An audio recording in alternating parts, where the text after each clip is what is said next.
poor. Let's get going. Alms for the poor. That's what I like to think about. Alms for the poor. I don't know why people would give each other arms, but I guess it's just the society that we're living in. You know, alms for the poor, alms for the poor. I guess they need the way to defend themselves as well. You Well, it know. costs. You got to have it, Jan, because it costs an arm and a leg to get anything these days. Yeah, probably so. Probably so. Hey, welcome everybody to Thinking Out Loud with Friends. 188 times we've gotten together, and you are invited to join us as well. So, welcome everybody. If you want to be part of the panel, just all you got to do is DM me or anybody on the panel, and they will also give you an invite. Everything today you'll hear is an opinion, so do your own research. And with that, I want to welcome everybody. So we were just chatting about a million different things. One of the things we were chatting about was old TV, old TV, not the kind of box that you put in your living room, but the shows that were on TV. Wayne, did you ever get to watch Fractured Flickers or Rocky and Bullwinkle? No, I didn't watch those. I don't think the second one I think might have been televised here. The first one I don't know about. Well, when I was a kid, when I was a little kid, I'd come home from school every day, and I'd turn on the television, and I would watch Rocky and Bullwinkle. And I love Rocky and Bullwinkle because even though it was for kids, there was so many double entendres for the adults in it. Because you were saying that you were watching Sesame Street, and that also was interesting. You understand what I'm saying? Absolutely. Yes, Bert and Ernie were in the early episodes. Well, probably later, but I didn't watch as much of it. But the early episodes, Bert and Ernie might have been for kids, but it was bloody hilarious. It was hilarious. Yeah, I would come home, I would watch the Rocky and Bullwinkle show, and then it was on Channel 11 in New York City, and then it was followed by the Soupy Sales show. And I love Soupy Sales. I thought it was great. He was a wild guy. He was a little above his time, a little ahead of his time, not above his time. Dave, what did you used to watch when you got home from school? For me? Yeah, Well, you watch TV? Yeah. Well, it depends on how far back you go. There was the Mickey Mouse Club, and then there was American Bandstand, and then before that it was Rocky and Bullwinkle, and with the Fractured Fairy Tales and Sherman and his Wayback Machine and all that. That was Jay Ward. He was wonderful. He wrote comedy for adults and for kids together. It was great. It was great. And I love Soupy Sales, but he got kicked off the air because he did some crazy things. Like he said, all right, kids, now we want you tonight when your parents go to sleep, we want you to go into their bedroom, go into their pockets, take what you find in there and send it to me. And send it to me. Something I'm paraphrasing. That's why he got fired. That one particular one is why he got fired. Yeah, I mean, he used to say some double entente things like, my wife doesn't make a great cherry pie, but she sure can make my cherry cream, something like that, my banana cream. That's what she would, and he would do things like that and would get past the censors. So there you have it. Wayne, you mentioned something that made me think. Anyway, how's everybody? How was everybody's Christmas? Good. Great. I went to the one-word answers work. Instead of Barbenheimer, I did Purple Ferrari. I saw the color purple in Ferrari on Christmas Day, and had Chinese food. By the way, a hot pick. I'll give you a hot pick. If you have Netflix, Rebel Moon, really excellent. Very, very excellent. It's a sci-fi. It's a la the Star Wars or Guardians of the Galaxy kind of thing.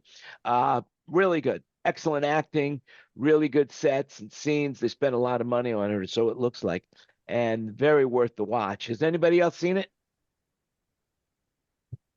Nope. No. Go see it. Rebel Moon. So, what else is going on? Who's got something they want to share? David, where did you go see The Color Purple at? And how did you like it? Yeah, I went to Universal City Walk, Okay. and I thought it was great. You know, it's a musical now. It was Oh, it's a musical. Okay. well, they on Broadway they turned it into a musical, and so this is the film adaptation of the musical, and it was really well done. And this was done by Oprah and Steven Spielberg. Yeah, and directed by a woman from Ghana or a man from Ghana. Because the last It's one, interesting when you get to a point in your career where only your first name is enough for you to know who you're talking about, you know? Oprah, she doesn't need a last name anymore, you know? You hear well, the if her name name was Oprah. Gail, Kind of like Jan. Yeah, like Jan, right? Yeah. Jan Cash, I, right? that's Not right. Johnny Janet Cash, baby. Janet Cash. Now I lost the moniker Cash when I started Soundbroker. Although the company is called Cash Landy Pro Sales, that's the original, that's the real name of the company. But no, too many good memories for the word for my name, you know. As David could testify, he was there. I know nothing. Nothing. I see nothing. I know nothing. You know, hey, how I made it out of the 60s, 70s, and 80s, I have no idea. You know, that's for sure. I hardly remember being there. So that means I was there, you know? So is your story line up with Willie Nelson's that just came out this week? No, tell me about that. We didn't hear that. I didn't hear that. Willie Nelson came out. He was describing about, he took too many liberties too many times, and there's memory lapse throughout the decades of performing. So Oh man, he used to imbibe on everything just like we all did. I mean, just remember the days of the late 60s, 70s, and early 80s was sex, drugs, and rock and roll. I mean, that's what people were living. And now some people are paying the price for that, you know, for sure. But the reality is it was a wonderful time. I right after the Vietnamese War ended, the Vietnam War ended. Uh, people were very prosperous. People were having a good time. Everybody, it was just, it really was a really great time to be alive. I What were only you did guys doing during that? the rock and roll bit of that three, Jan. Oh man, you don't know what you missed. It's not too late. No, no, it is. It is way too late. You missed you missed the boat, buddy. You missed the boat, you know. Hey, No. And It- being I in was too. Hollywood during that period of time didn't hurt at all. I have to tell you, it didn't hurt. So, Jan, where was your house in Hollywood? Well, I lived in a few places, but the most notable was Whitley, the Whitley Terrace house. Dave lived there as well with me. Yes, I thought that was the because I was going to go for a wander on the maps the other day, and I couldn't remember the name because it was near the Hollywood Bowl. Is that correct? Yeah, Right above the Hollywood Bowl. So Whitley Heights. It was the first Beverly Hills. Oh, rightio. How did you end up? Because you were renting there, weren't you? Yeah, but I'll tell you a story where there was a block party there once. It was a block. They had a block party, and one of my friends came up to me during the party, and he says to me, and I still remember this. He says, "Fellini has nothing on these guys." That was how wild that neighborhood was. That he could say Fellini has nothing on these guys, and I knew exactly what he was talking about. It was wild. These people were wild. So was it a wild place, or as you said, they're a wild, or was it just party world? Oh, party time. I mean, like one of the guy that we ended up renting the house from was named Amundsen. David, do you know this story? Yeah, sure. Yeah. And he was an heir to the Amundsen fortune, which of course the Amundsen, they owned the Los Angeles Times. And I guess at about by 7:30, 8 o'clock at night, this guy was drunk as a skunk for the rest of the day. And that was it. That was his life. And they were very decadent people there. Very, very, people that lived up there were quite wealthy and very decadent. You know, they were So did he live eccentric. in? Let's put it this way. If they weren't rich, they would have been considered crazy. But because they were rich, we had to call them eccentric. So did you just rent parts of that house that he owned, and he lived there as well? Is that correct? Or Well, the truth be told is that we rented the whole house. And in that house, there was like Michael, myself, Brad, and Terry at one point, and then David came in. It was a big house. It was a really big house. The I house ended up getting I ended up getting kicked out of the house, and David ended up getting my room. The roommates all had a meeting and said I was just a little too wild to be living with them, so I needed to move out. Yeah, that house had 4 fireplaces and a ballroom.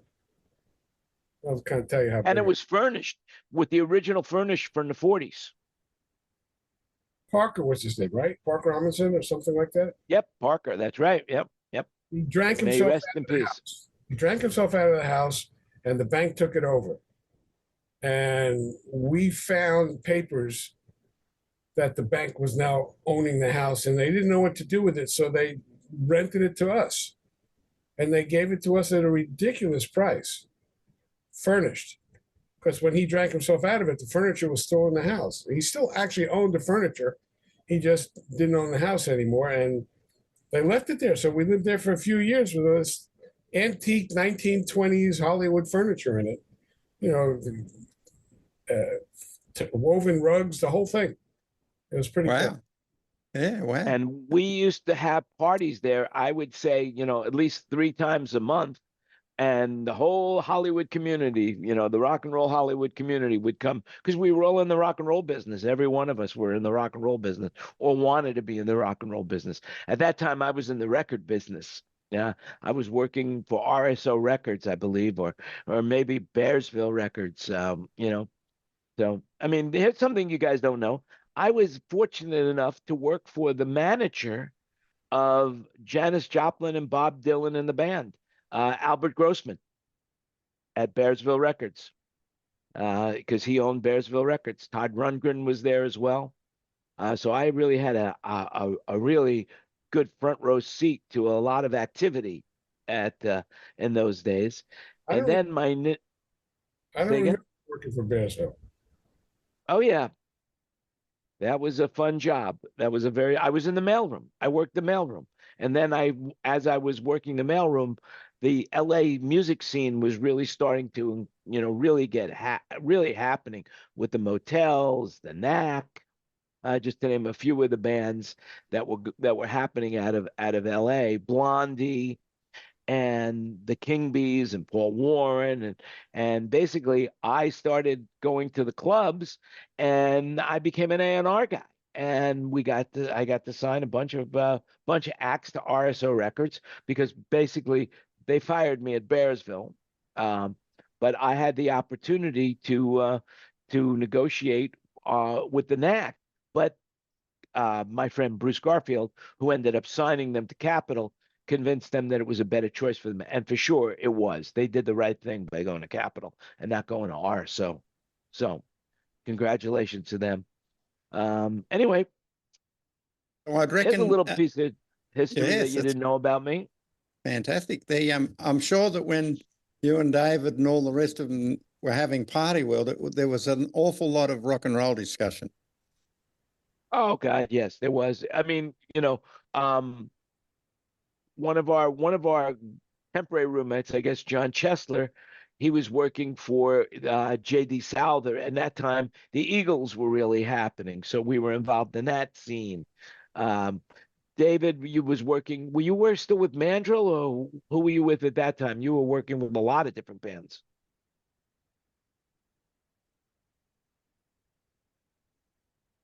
Muted, Dave, Dave. With, you're Muted. muted. this was Maryland Sound.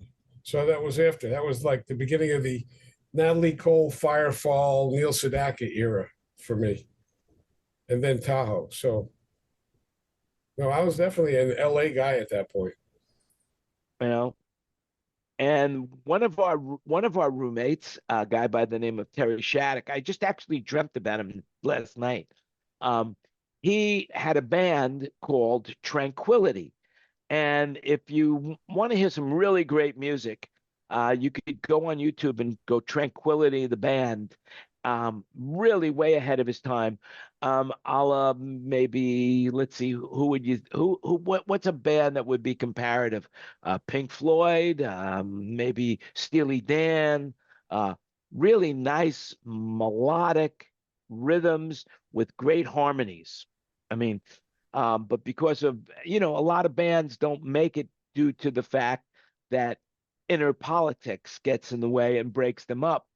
Well, in this case, their first tour, they came to America and their truck got stolen. And so all their equipment got stolen and the band started infighting with one another and it broke up the band. But Terry was living in our house and he was painting houses at the time for a living and making candles when he wrote a song called Physical that Olivia Newton-John, from rags to riches almost overnight.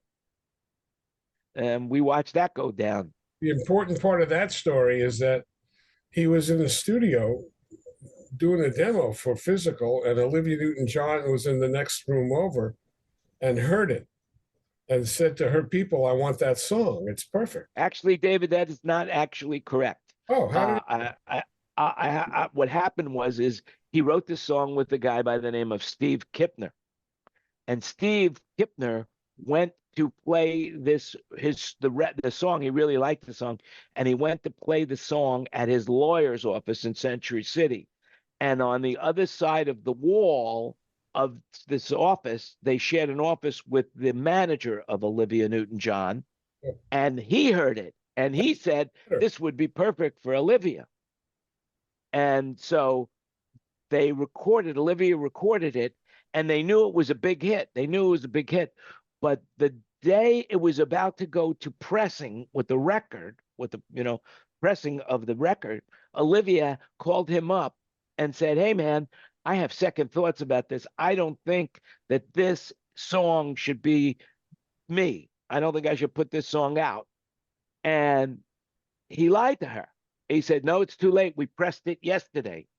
And the rest is history. Now, here's another interesting story. Steve Kipner, when they negotiated this, had to give away half of his publishing, but he neglected to say that he had written the song with somebody else.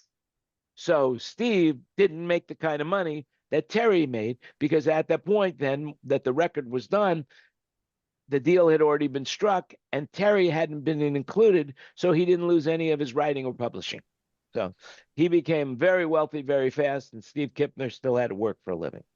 now I had heard, as part of that story, I had heard that Olivia wanted some of the publishing, and that was the only way they were going to do the record. And Terry said, "There's no way." Or maybe it was Pittman who said, "There's no way. We keep 100% of the publishing," and they recorded it anyway. And that's why. No, they thought that Steve Kipner owned the whole song. Hey, Yeah, but Chris, what are you saying there? Hi, Jan. Let's see. We have to pin him to read what he's saying. So let's see what it is. Hi, Jan. Unmute me. You're unmuted. Hi, Jan. How are you? But you could unmute yourself. No, I think it's you're the final arbiter of muting. Oh, well, everybody has the ability to mute and unmute. Oh, I was unaware. This is So Christopher again. Hi, everybody.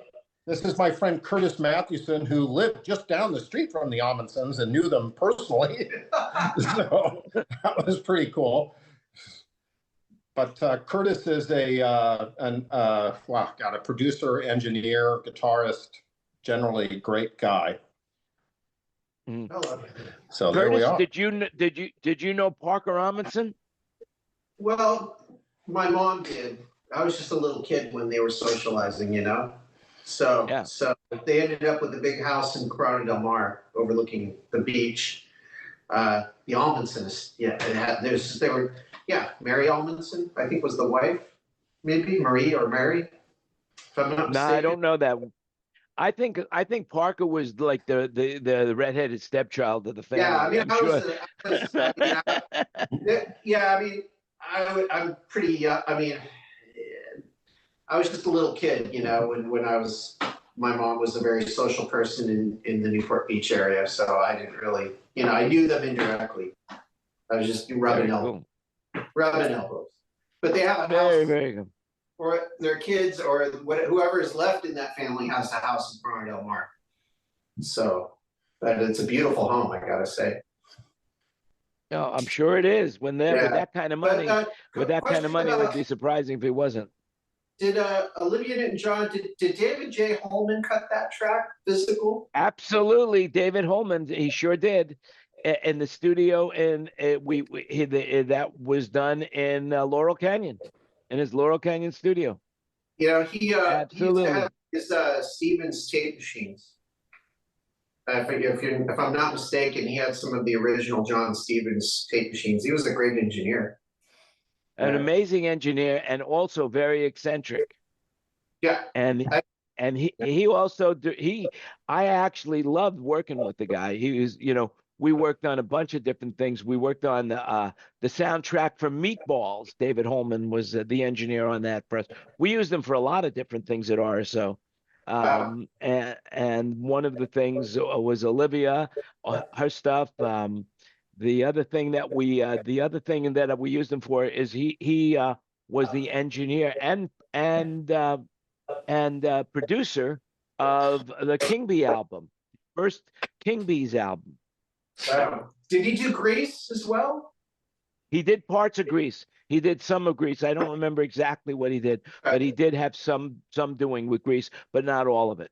Yeah, he was great. He did some of the third wave of ska bands. I think he worked with No Doubt.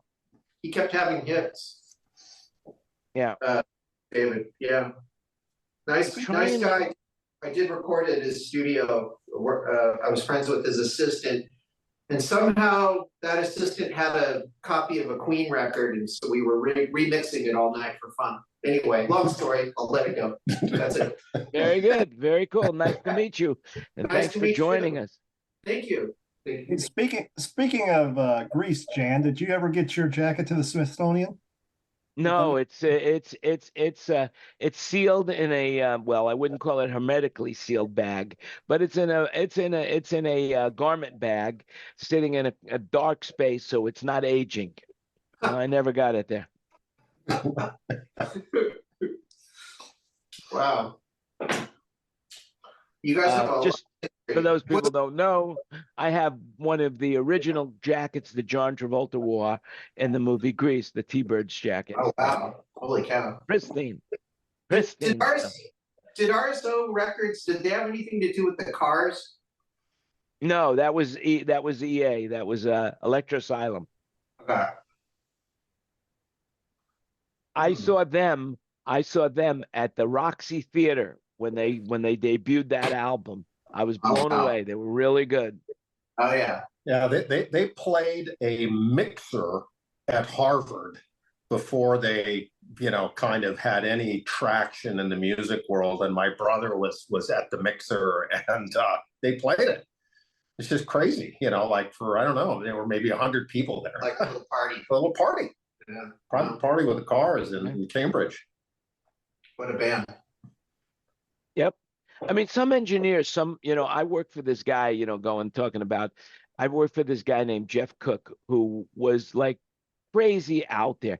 He was the one who came up with the concept for the Grateful Dead's Wall of Sound, all those 4-inch neodymium drivers, Oh, wow. And the reason I'm bringing him up is because he went so far out there. He invented a piece of hardware to hear voices in space, sounds in space. And that is on the Voyager 1 spaceship right now. That hardware that he developed is on the Cool. Voyager 1. And right now, the Voyager 1 just went, I mean, it just stopped communicating with Earth. And it is like zillions of miles away from Earth. I think it just went, it just went out of our solar system. I agree. I think that is the case. It has. If Elvis left the building, Voyager has left the solar system. And that is really crazy what they did in those days before they had any real massive computer system. Yeah. So crazy. Super basic, unbelievable what they could get done with such a limited. Did the wall of sound actually work? Oh God, yes, it sure worked. If anybody's ever seen a Grateful Dead, they used it for years and years and years and years, right, Kurt? Oh, I've never seen the Kurt, you're muted too. You're muted too. They used it for about 18 months, and they had 2 stages that would leapfrog and 2 sets of scaffolding. So they're building the next concert while they're playing the first one, but the speakers, there's only 1 set of those.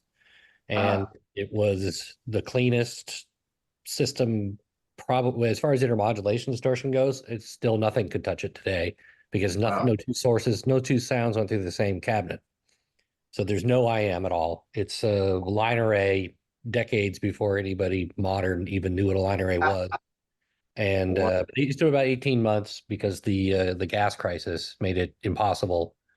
In fact, it was so financially stressful, they retired for 2 years afterwards just to regroup. Wow. That's just crazy. I wish I was able to see it. It was a little before my time. You can hear it a mile away, clear as a bell. Oh, crazy. I never saw it either, of course, but I did. It was amazing. Yep. Beautiful. It was amazing. It was amazing. So how did everybody celebrate Christmas? Did anybody do anything special, or anybody celebrate with friends or family? Or I don't know how to answer that. My birthday is on Christmas Day. He's born on Christmas, so it's kind of like that was the worst. I'm born on the 19th of December, and thank you very much for your birthday wishes, Jan. But oh yes, I always, whenever I was a kid, I got that lame, infinite excuse. Well, this is for your birthday and for Christmas, So when you're born on Christmas Day, like Curtis, like all bets are off. You're just going to get one gift, and then they're going to say it's for both, and that's the end of it. And you're told where to be. You got to be there because everyone else is going to be there. You know what I mean? Yeah. And then it's like, gosh, it's my birthday. I got to get out of here. I got to tell you, Chris, I'm really surprised at your background. I can't see the ultra rig that you've got now. I would have expected that to be in the picture. I've got this thing like glue. Oh, holy smoke! Something just went horribly wrong here. Sorry. Okay. Oh no. Well, here we are. So I don't know. Can you see it there? Well, there you go. Yeah. So that's the. So I just have one of the 900s. I mean, this place is so small that even the 900 is shaking the rafters. So I got the X40 there on the ground, the 900, and then my drum set. We just got done having a jam here, and then the other X40 is over in the corner. But the neighbors are loving me, that's for sure. Need to get those on stands, get them off the ground. Honestly, what I am going. Well, he has the stands. I gave him this. He bought the stands. At some point, I'm going to haul these up onto my roof on April Fool's Day and play like Amazon birds at 6 a.m. just to freak everybody out. That's very, very good of you. You're a good neighbor. Glad I'm not living in your neighborhood. I try to be a good neighbor and just do good jokes. Of course, I could play massively, resonating fart sounds that could be heard for miles. But anyway, the wall of sound on a smaller scale. Yeah, there was a period of time. Yeah. Since this is my time is a little bit.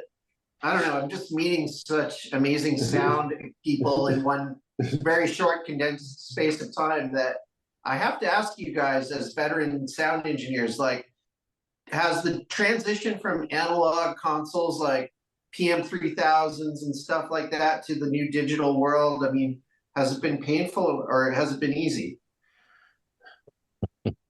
Kurt, you want to go first? It's painful and they don't sound any good. All right. Okay. I would agree with that too. I mean, they do a lot and they Yeah. sound okay, but Yeah. from a complete audiophile point of view, for me, I hear all of the digital. Okay. It bothers me. There's very 2D. It's kind of like a glass wall is there. There's no Yeah. depth. It doesn't have any It's not depth. spacious. You don't hear through it. I hear the phase shift. It drives me nuts. So when I mix, I've got 5 gambles, and I use a Gamble EX56 when I mix. I own all the other stuff for the other guy that's getting the bus because I have to. But if I get to mix, it's the Gamble. Little delay going on, but yeah, thank you very much for that. I've noticed at certain concerts a change in the depth of sound. Yeah, it's very one-dimensional. Uh, It's very hard to explain it, but in technical terms, but I think a lot of it is just the phase shift. Yeah. The frequency response doesn't go as low or high because of the ADD converters. And people always say, oh, well, you can't hear that, but hearing and perceiving are not necessarily the same thing. The other Because part you of it, can't test it in a audiologist lab doesn't mean that you don't experience things at those high and low frequencies that are just not there. Or if they're there, the sample rate is not fast enough to capture the wave in a way that's realistic to the human ear and the human brain. There's too much stuff missing. Well, I have to say the last good concert that I heard was Roger Waters when he toured the Wall. And I've come to read that the concert was all analog. So Yeah, there you go. McCartney is all, McCartney's monitor rig anyway is all analog. It's all Okay. XL4s. And Wow. I'm So they pretty. can hear the I am- latency. Yeah, XL4s. That's what Roger Waters used. And there's an engineer. But Fred, you were saying something, Fred. I was saying that it was hard in the beginning because you have to learn the different sections of the console and and getting around the latency. But everybody else is right. The only one that I've kind of liked was the Euphonics. But even then, it's just like there's no air in digital consoles. Everything sounds muddy to me. Yeah. So, Exactly.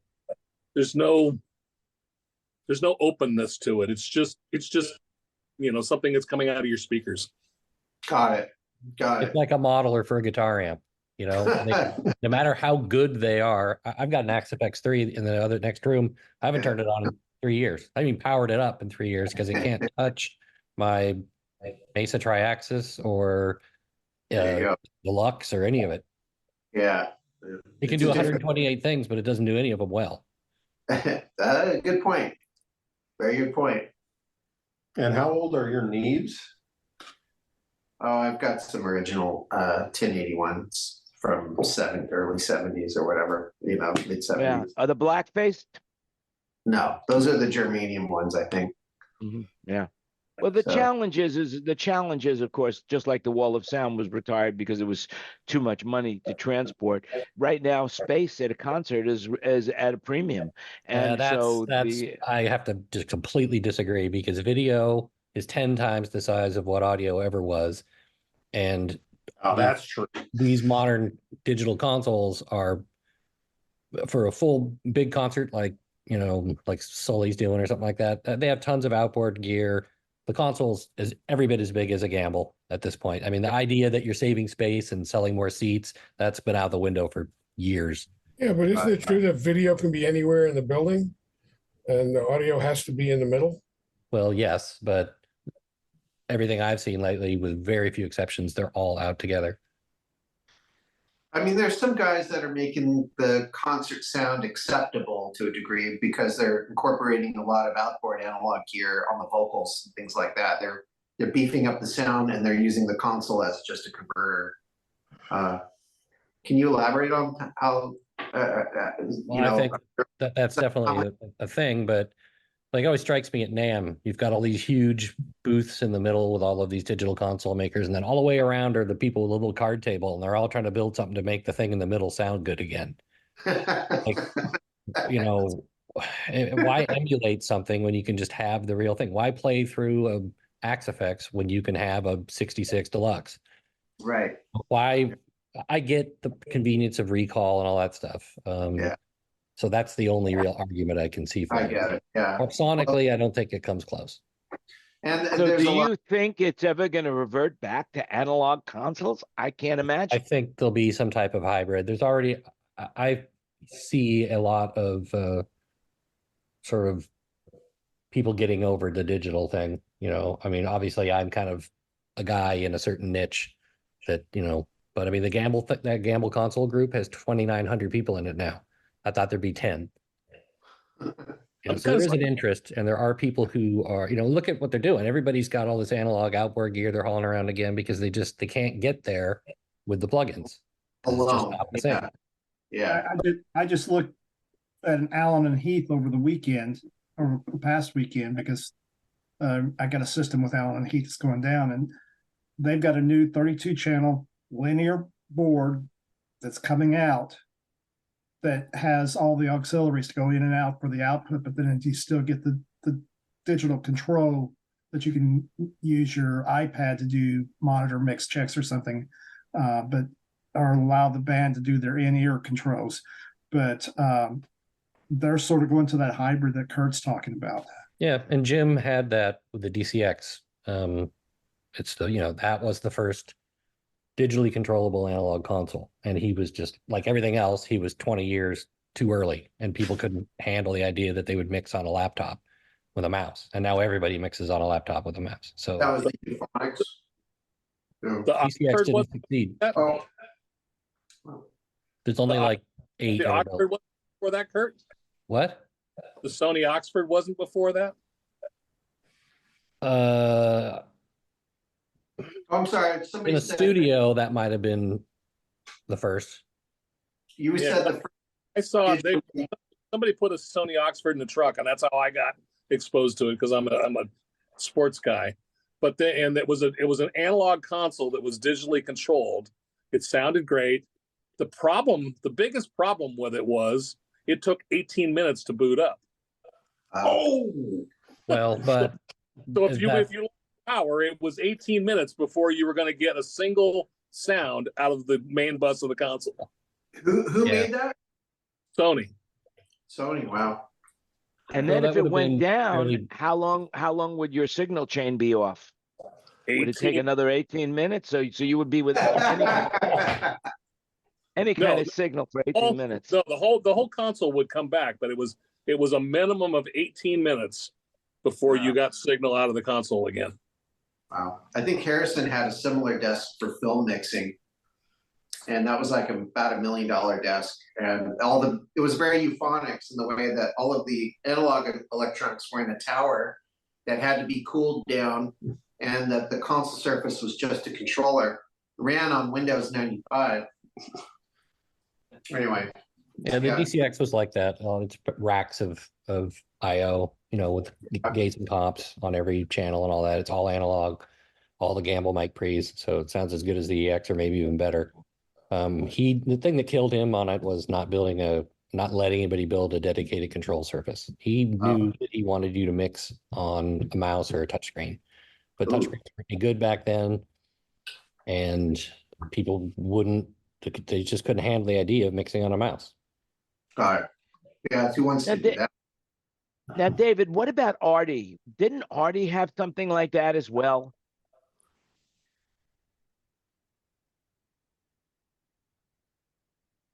David, are you there? Yeah, I couldn't get the audio on. Artie was working with Bob Lentini in Software Audio Workshop and Software Audio Console.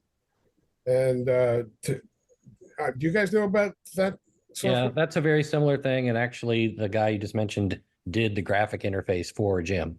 So they look very similar. The difference is the SAC didn't have any high-end dedicated hardware for it. I mean, if you look at the old examples, they're using like Behringer rack mount mic pre's and stuff.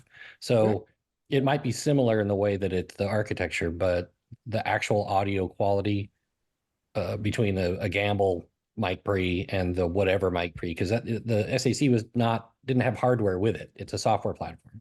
Right. I think it had some hardware, but as far as the mic pre's and all that stuff, you had to rely on third-party stuff. Right.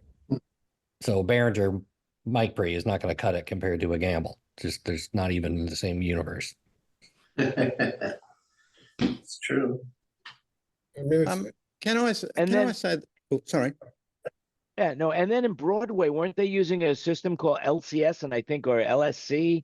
LCS is the panoramic and programmable movement system that Meyer bought and absorbed LCS and the whole company, and that's the original foundation for what's now Space Map Co. Ah. See, we learned something today, everybody. This is amazing. Yeah. Never thought that would happen. All right.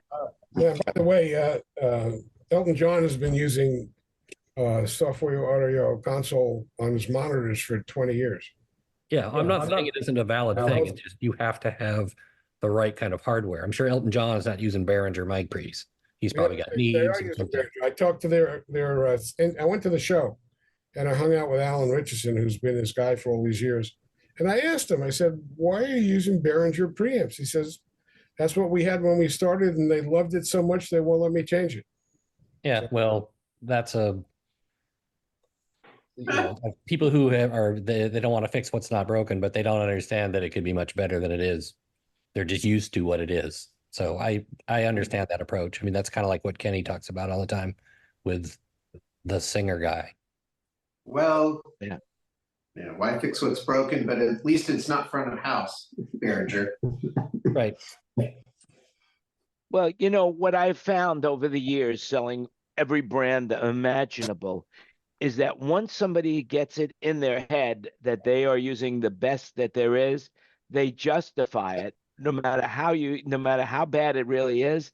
They justify it. They could I've dealt with people that will justify that a JBL rig is the best rig ever built, and no matter what, or like a QSE amp is, more advantageous to have than any other amp ever built. And it doesn't matter. Once you become a follower, you find the reasons why that what your brand is and the way you've manipulated it is better than anything else out there. And that is the way people live. That's true. It's like they drank their own Kool-Aid. Can I say to that, Jan, that sometimes because I'm a bit of an analog man, but I think that digital is magnificent nowadays. But I don't think it'll ever be as good as analog. But the general person is quite accepted with the current digital, and some of those digital consoles sound great. I think that what I noticed the most is that you notice the compression, because I think to convert, they've got to compress the dynamics somewhere. But anyway, going back to the different pieces of equipment, I always look at who does the most research and who tries, because if you want to reproduce the original waveform, a lot of us don't actually want to hear that. Does that make sense? Anyway, so for example, say a JBL monitor back in the 60s, that was a very accurate monitor, but a lot of people didn't like that sound. Whereas if you had a coloured console or speaker, a lot of people like that. But I always tried to look up the white papers of each of the manufacturer, like Maya, JBL. You'd look at EVs, and I'd go right across the board looking at each one. But that's just my thoughts in the land of Behringer's R&D department is a guy with a screwdriver and a Polaroid.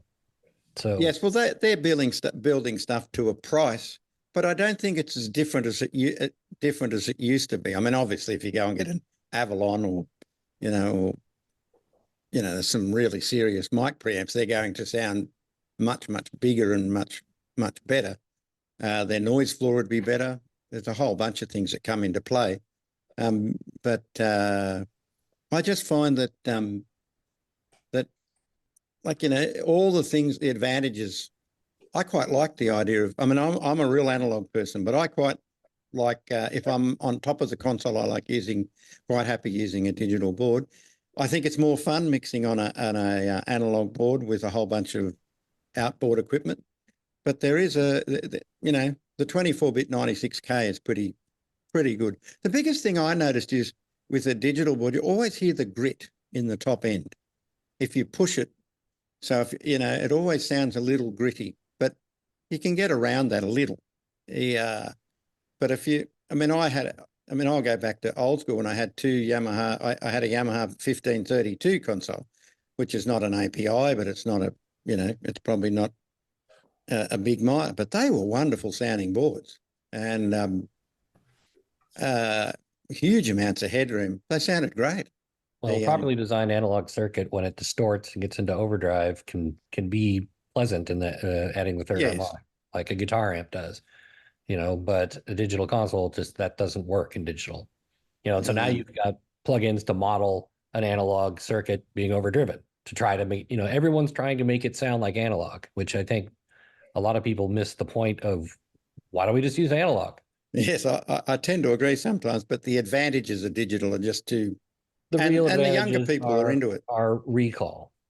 And if you have to do a show that has to have a certain sequence of events and certain cues, and it has to be repeatable every single night and sound like the record and all that other stuff, none of which I do. I have tours that come through and they do it, and I give them a Digico, or I give them an Avid, or I give them the new Midas. I actually kind of like the new Midas and think it sounds pretty freaking good. Yeah. Coming from me, I can't believe I'm really saying that very much. The Digico drives me nuts from an operations point of view. Well, it's nice to see that you have an open mind. You know, the question is how did the digital boards become so popular so fast when everybody in this room seems to think that the analog is a better sound? Because it was the hot new thing. If you went and tried to mix on one of the early digital boards, you'd hate it now. Well, I think also, to Kurt's point, it's the venues that you're playing in and who you're listening to and what you're trying to do. I mean, I would prefer to set, if I'm doing a big outdoor stuff where I'm going to be there multiple days, I'd prefer to go analog. But when I'm doing something that I'm loading in and loading out the same day, and I've got, you know, people aren't worried about, you know, they're not paying $100 a ticket and all this other stuff, I may settle for digital just so that I can get in and get out faster and put a couple more dollars. Well, and they absolutely have their place in the context like that. If you're doing a corporate event and you've got a disco hits of the 70s band coming in, and, you know, use the M32 or the little Yamaha or whatever to completely make sense, you know. Or even the tours that don't have that kind of time, you know, I get it. It makes sense. But I think another issue is that there's an entire generation now of not only engineers, but musicians and audience who've never really actually heard a pure digital or analog console. And frankly, stuff like the Panther rig that I have, when I run a Gamble through that, that's the best sound system that a Gamble has ever been run through. So they sounded great in 1989. They sound even better now because they're represented so much more accurately. Well, and Kurt, you make another point, because Boise radio, I mean, the only reason Boise radio works is because people for years didn't hear the low ends in their car radios, so they thought that's how music's supposed to sound. So, you know. Well, and most music is listened to by people who buy impulse buy $12 earbuds in the checkout line at Fred Meyer. So. Right. The reference that the audience has is not anywhere near like what would have been when you had Klipsch or, you know, something like that in your house. Yeah, Kurt, quick. I have to say, you know, you've all been talking about how great analog sounds, and I'm certainly not going to argue with that. But for me, bouncing around between artists, bouncing around between venues, there's nothing like digital. There's nothing like being able to walk in and replicate what I had the night before. People don't hear what you're hearing. They hear a good show, they hear a good mix, and they walk out happy. And overall, digital has it way over analog when it comes to producing. And that's what I do. I produce a show. I make a great sounding show for people. And so as much as analog may sound better, it's not better enough for all the other advantages for me that I have. Well, yeah, like I said, they have their context and repeatability and everything is certainly hands down. It's a much better thing. I mean, hopefully we'll get to a digitally controlled analog infrastructure again. And the layer, and some of the stuff that you can do with digital is really cool. But yeah, the analog world was so much better. Yeah, I mean, I hopefully something will pick up where the DCX kind of left off, and that there'll be an interest in getting back to the analog sound, but like a hybrid, basically, an analog controlled digital console that can have analog inserts, has a completely analog path, but it can load files, and there's a way to do them both. To your question earlier, Jan, I think the whole reason a lot of people went digital was weight and space. Yeah. Originally, absolutely. Oh, yeah. Was a huge marketing thing. There used to be ads where there'd be one guy carrying an LS9, by himself. And they were talking about how you could move it yourself and it didn't weigh anything and it could do it. And then they had all these racks of stuff and saying, or you could do this, but if somebody told you had to mix on an LS9 tonight, you'd be unhappy. Yeah, that's for sure. You would be, I mean, like it would take 4 people to tip up a PM 4000, and those, now one person or 2 people could do, a Digico, so you're right. Can I say that quantum boards.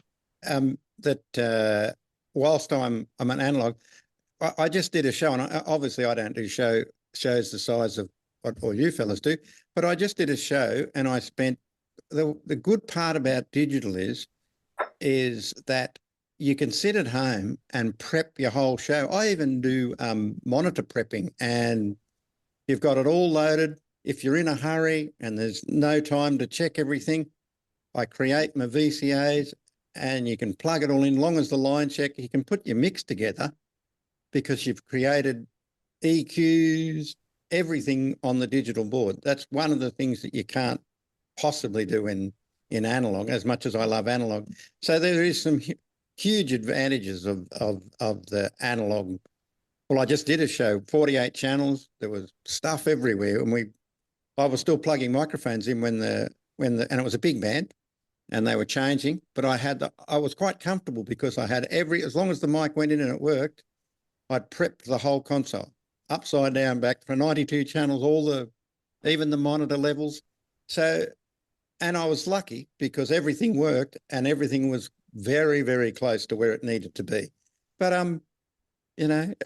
whether it's as much fun as an analog board, I don't know. But it certainly makes me feel comfortable that you don't have to panic about, although I have to say, Kurt, even though I know that the LS9 is not I quite like them as a little walk-in. I had one for years.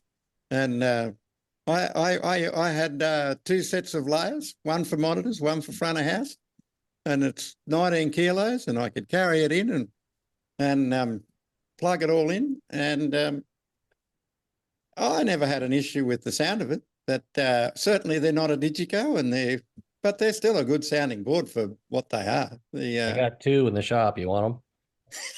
I wouldn't mind one of them, but they're getting a bit dated now. They haven't been opened in 5 years or more, but well, this could be your New Year's resolution, Wayne. I mean, everything you're saying about it, I've already stressed that the recall is a huge thing. But if you're touring with a big analog console, it's going to stay the same as it was when you left it, and you don't zero it out every night. No. So in that sense, you are evolving and saving your preset. Yes, and, I agree. We also did it that way long before I was doing it, for 50, 60 years or whatever. It was load in, set it up, do the show, take it apart. And there are all kinds of festivals that happened with sharing a desk or stuff. So it's not like it. I mean, that's how we did it for way more than how we're doing it now. So yeah, it's easy now, but that doesn't mean it's better. Although I have to say this, Kurt, whilst I've done exactly the same with the touring, you close, if you've got no support act, you just close the console analog. And I've done most of my small touring with a analog board. So you just put the lid on and you open it up the next day and it's almost ready to go. But in festival mode, sometimes I didn't actually mind walking up to a analog board where you had to start from where the person before left off, because I see all the mega shows, they have a central, and they used to do it in analog mode too, but they have a central digital. But I'm hearing that they all run their own Ethernet cables and have their own consoles, and there's 5 or 6 consoles on the larger shows at festivals. Yeah, now I the stuff understand why they do that. I hardly ever see them share desks. Rarely. Sometimes if the support act's small enough, but we always have multiple desks, and it's all got to go through a mix switch and all that other kind of stuff. So the idea that you're saving space by sharing a desk, nobody's willing to share. So it almost never happens in my market anyway. The Kurt, I have a quick question for Kurt. I'm just curious about the transition from Class AB arrays now to Class D amplifier, self-powered Myers. I mean, have you noticed anything coming from AB to D? A lot lighter, that's for sure. I've been a Meyer guy for 25 or more years, so I've got racks of Crest amps that I haven't touched in forever. But the fidelity's pretty stunning, and the weight. There's a place you can save some weight for sure at Truck Pack, and like Panther is 150 dB. It's incredibly efficient.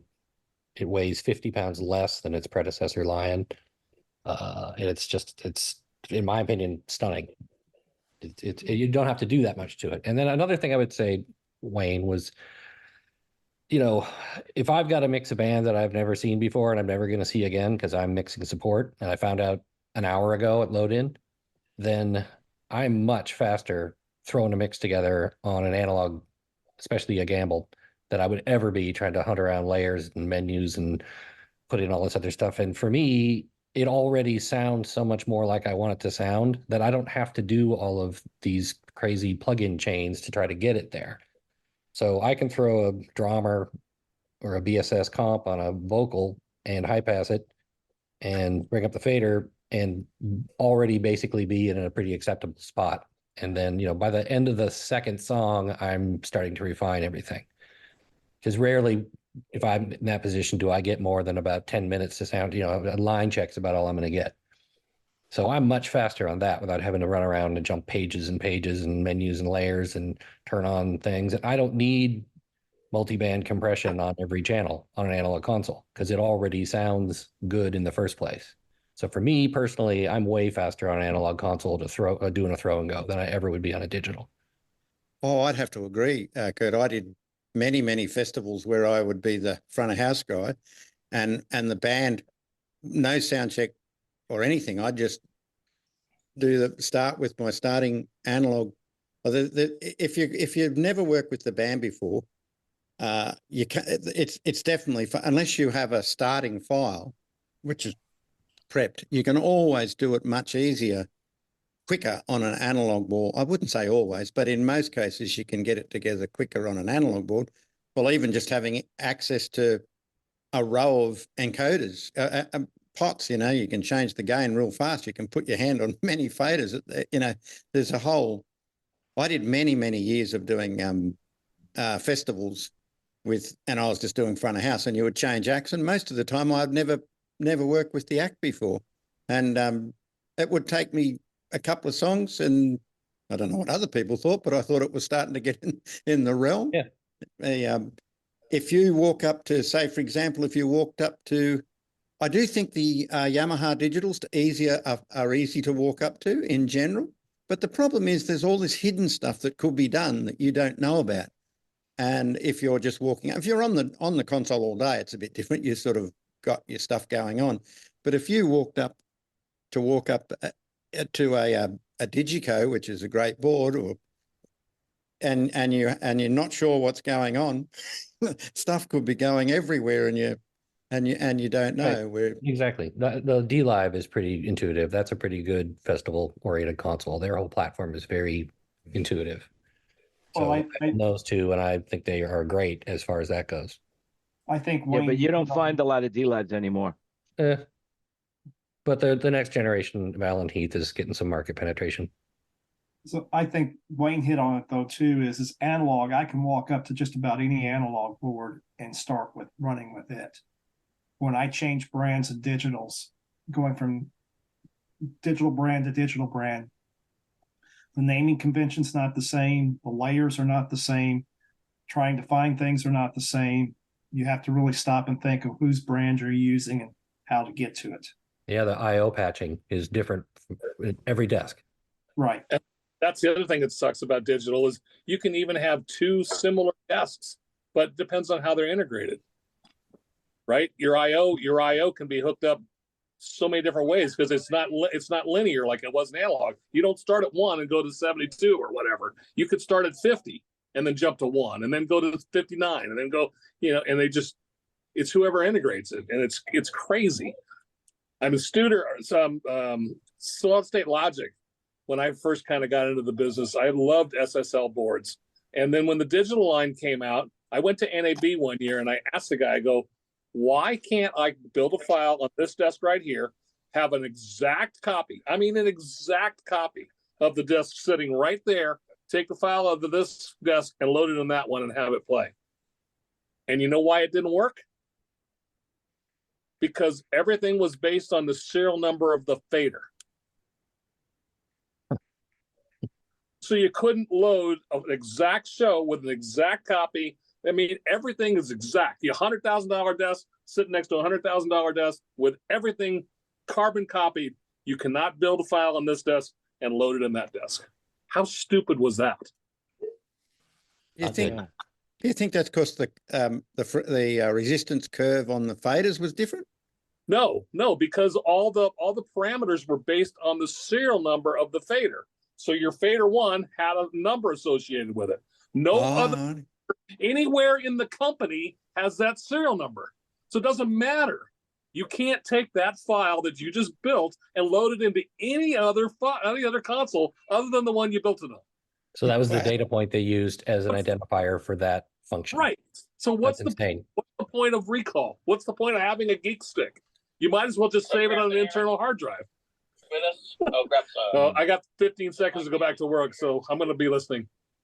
Well, all I could say to you guys is I wish I could have been around, because you guys have been around a long time. I wish I could have been there the first time you looked at a console and said, my God, a doghouse. What a great idea. Yep. So I got another question. If you have and this is a digital based question.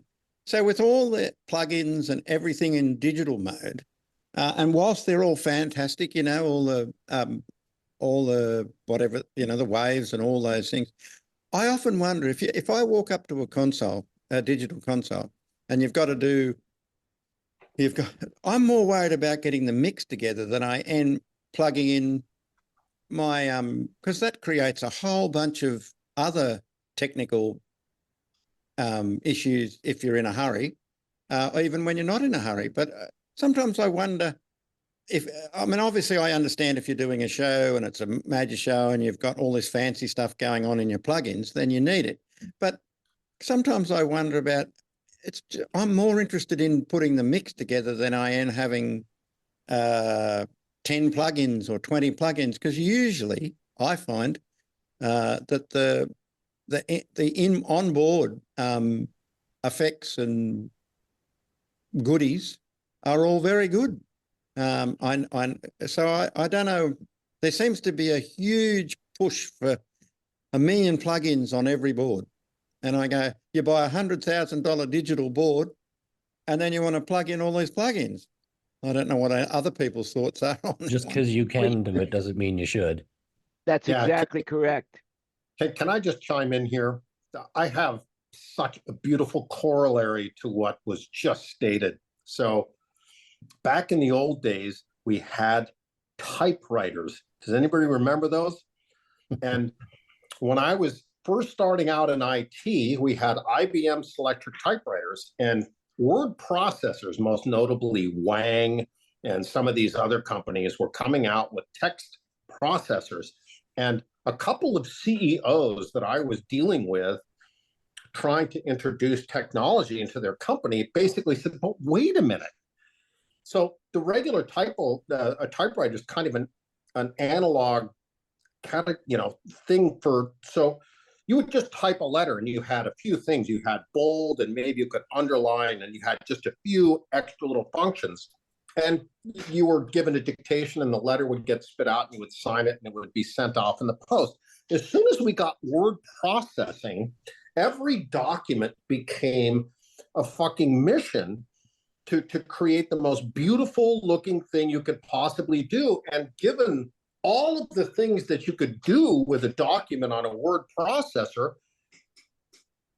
the efficiency of secretaries and in the company were falling. They were actually getting less done because they were so involved with polishing it off, right? Because with a word processor, you could make it, just perfect, layouts and centering and all this other crap.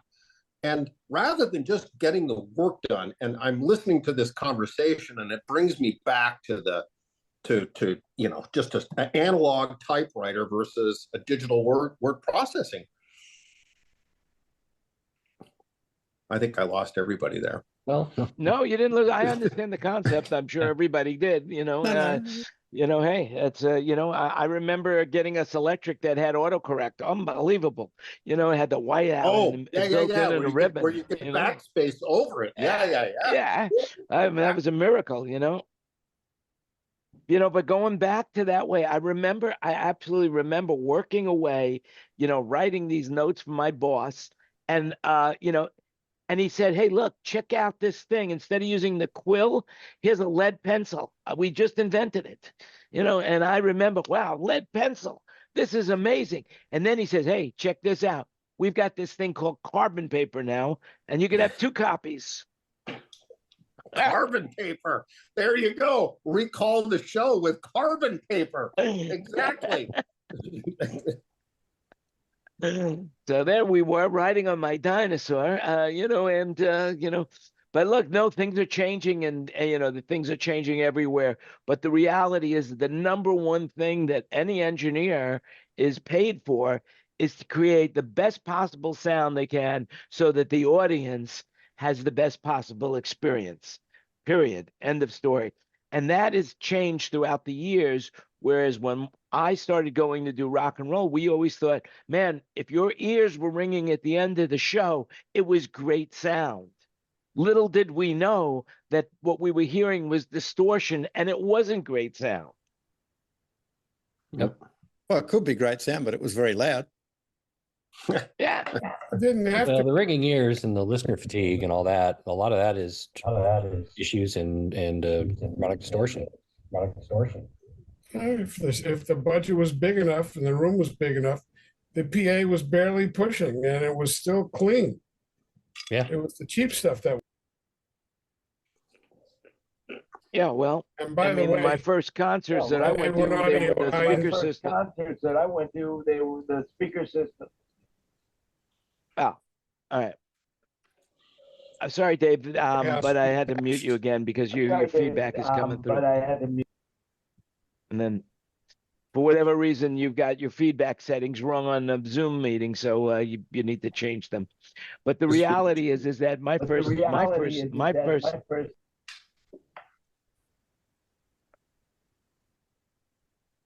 All right, let's see what happened here. Okay, all right, yeah. So I mean, the Altec Lansings, the voice of the theaters, that's what they had. Who uses those these days? Nobody, So things change, and things usually change for the best. But there is a whole world out there of people who think that analog definitely sounds better than digital. But for the convenience of it all, digital is here to stay.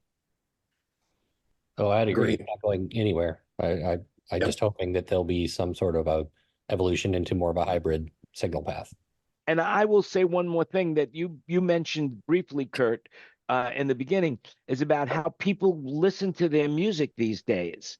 So a lot of people, they're using these little tiny earbuds in their ear that are really not giving them the full wavelength of all the music that's coming through.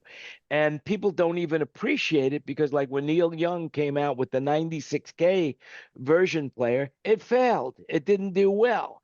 So people are happy with 48K. Pono. The Yeah. Pono. Yeah, Yeah. this kind of triangle music player that wouldn't fit in your pocket and played FLAC files. And there's this great YouTube video out there. I'm sure you guys have all seen it, where the guy discusses, basically taking a Coke can, which is the original recording and music, and putting it in a much larger container with 192 bits and all this other crap. But it's still just a Coke can in a big container. And yeah, absolutely. Yeah. And so, I mean, when I was working in the studio in the old days, with Saturday Night Fever, and well, actually, I didn't work in the studio on Saturday. I was just doing, I was working on Saturday Night Fever, but I was more in quality control. But when we were in the studio, we would have a car speaker there so that the engineers could mix down so that they would know what people would be hearing it on their car stereo, And so that's the way people hear music. So as an engineer, your ears are much more fine-tuned to hear the nuances and you understand it. But the average audience member, they just want to be able to enjoy the concert, and the best sound that you're going to give them is better than anything they're going to hear in any of the materials that they have to listen to it at their home or in their car or on their headsets. That's all there is to it.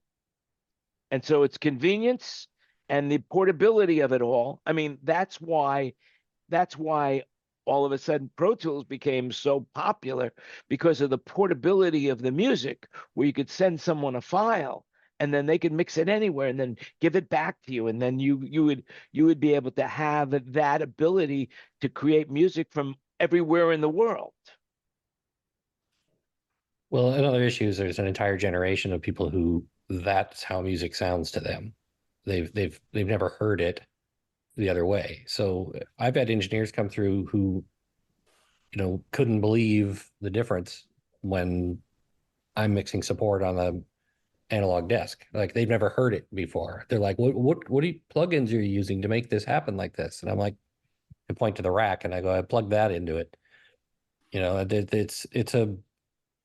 They're educated that this is how things are supposed to sound.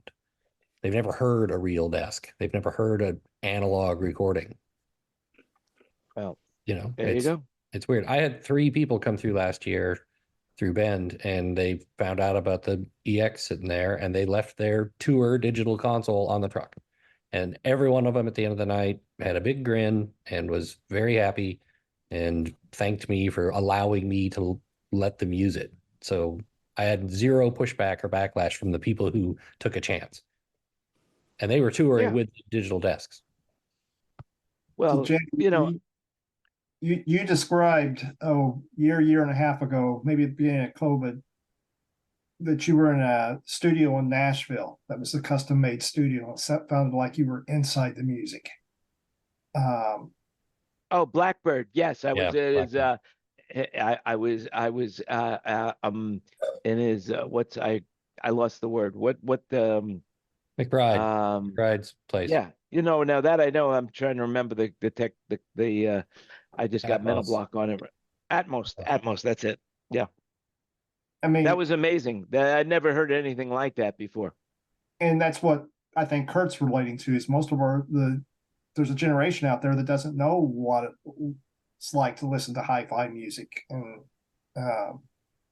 having the full sounds. Yeah. Well, your job as an engineer is to create the best sound possible for them. So, and you're not going to be able to train them, but they'll know the difference when they hear a good show. Just remember, nothing has changed over time, that the only time that the sound gets critiqued is when it's bad. That's true. That the only time that the sound gets, Someone's mic is on. Jan, yes, I don't know if you can see that. Can you see that? Yeah. So that was a system I put together in about the late 80s. You see the old W's and the Turn it sideways, Wayne. that way. Is that better? There you There go. you Now you go. can see it. So there's 2350s and That's Altec Lansing, no? no, they're all JBLs. Oh, it's all And There you JBL. go. And there's some 2380s and there's Roy boxes in there. There's and I did all the line array stuff. See, I've done all of them in a column, but 2 lots of them. And that actually system went quite bloody loud, I have to say. It was outdoors, of course, but anyway. So there's a piece of trivia. Very for you. good. Well, thank you for sharing that. And with that, let's move on because we're already way over our time limit here. So I just wanted to wish everybody a very happy and a healthy New Year. Does anybody have any New Year's resolutions that they want to share of what they're going to do? Kurt, are you going to convince people that they should go back to analog? Is that your New Year's resolution? Yeah, I still mix on analog desk from time to time. And I Hey, actually like Josh. it. Yeah, I still mix on an analog desk every now and then. I still like it. I love mixing on analog desk. Well, most of us in the room learned on analog and digital came along. But, there's nothing, like in the world of analog, there's nothing like analog. In the world of digital, there's nothing like digital. And there you have it. And I summed it all up. So, Kurt, I don't know where you are right now, but Wayne, what's your resolution for the year? You have any resolutions? Save more money, or I could probably try and buy a console, maybe. There you go. Well, the other kind of people that, like I hate to say it, but those are my worst clients. Those that either want to eat or buy a piece of electronic equipment. I feel bad for those guys that they're in that position, but I'm glad that they have that attitude, that they love what they do so much that they would rather sacrifice eating and have a good piece of gear than have it the other way around. So congratulations. You know that you're doing the right thing at the right time. I'd also Wish like you to the best. wish everyone a very happy New Year, safe and happy New Year. Well, with that, anybody else want to say anything before we say goodbye to those people that listened? Got one in here. Oh yeah, please go ahead, Byron. Go ahead. No, guys, just saying about hi. I'm fine. Brian.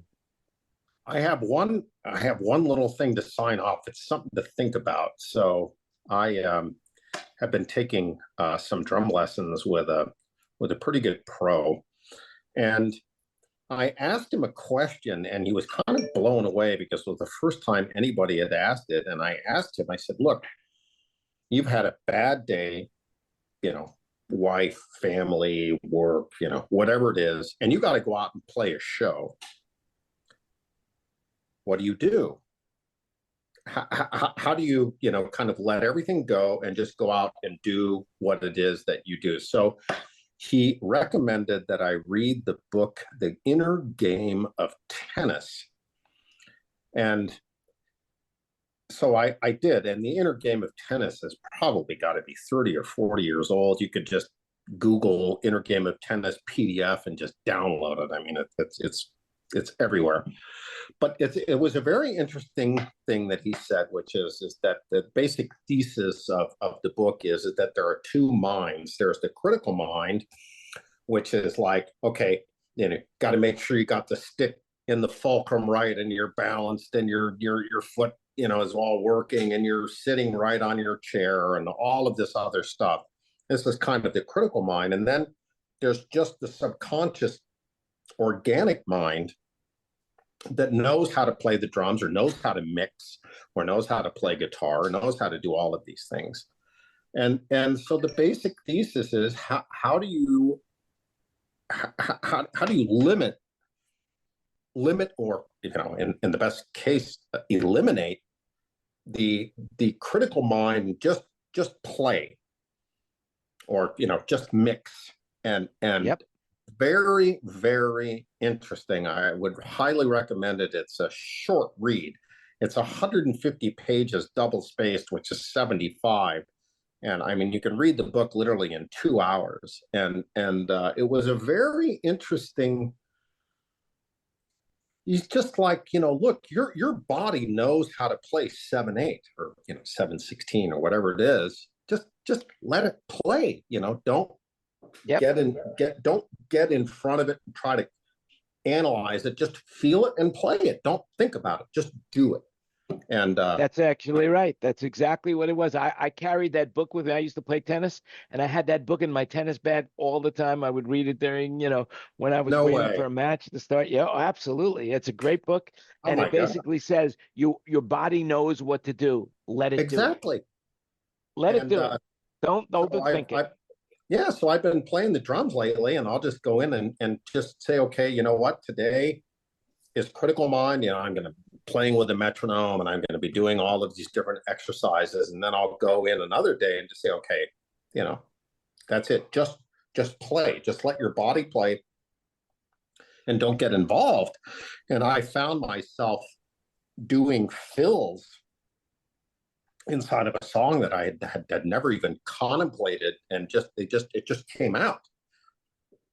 Just crazy. Yeah. Well, once you know what you're doing, you let yourself relax and trust yourself, trust your instincts, and don't overthink it. And that's the best way. That's a great resolution for the new year, Chris. Great. Just kind Absolutely of a thought, excellent. but yeah, just you guys know how to mix, you know how to do all of this stuff. So just let go of the critical mind and just do it, and you'll be surprised at your results. Well, these guys, I've heard some of these people in this room mix, and they have done a phenomenal job. They are spectacular in what they do. Anyway, anybody else have anything they want to say before we say goodbye? Have a Well, happy New then- Year. Happy Yeah. New Year, everybody. Yeah. Just remember, you just spent an hour and a half with Thinking Out Loud with friends. You're more than welcome to be part of the panel. All you've got to do is DM any one of us, and we'll send you an invite. And just remember, you make it happen. Share the show if you liked it. Give it a thumbs up. Give a comment, whatever it is you feel that you want to do to support us. That's great. And all I can say to you is remember, you make it happen. Be safe, be healthy, and have a very happy and a healthy new year. And we will see you again next week for our 189th meeting. Take care. Bye-bye, Happy everybody. New Year, New Year. everybody. See everybody. Happy New New Year. Year. And we are off the air. Oh, finally. Now I can say what I